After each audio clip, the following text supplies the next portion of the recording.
এক মেয়ে তার শ্বশুর বাড়ি যাওয়ার আগে বাবাকে প্রশ্ন করলো, বাবা, আমাদের সামনের উঠোনের ওই গাছটাকে কি পেছনের বাগানে লাগানো যায় না? তখন মেয়েটির বাবা তাকে উত্তর দিয়ে বলল, ওই গাছটা হলো 4 বছরের পুরনো একটা গাছ, এটা এখন অন্য কোথাও লাগানো একদমই সম্ভব না।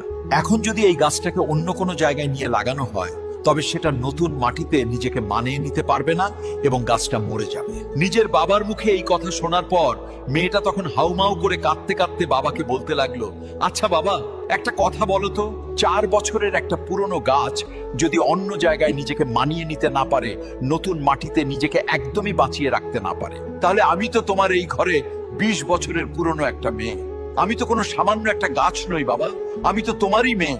তাহলে তুমিই বলো, আমি কিভাবে অন্যের একটা নতুন বাড়িতে গিয়ে নিজেকে মানিয়ে নিব আর নিজেকে সম্পূর্ণ বাঁচিয়ে রাখবো বাবা?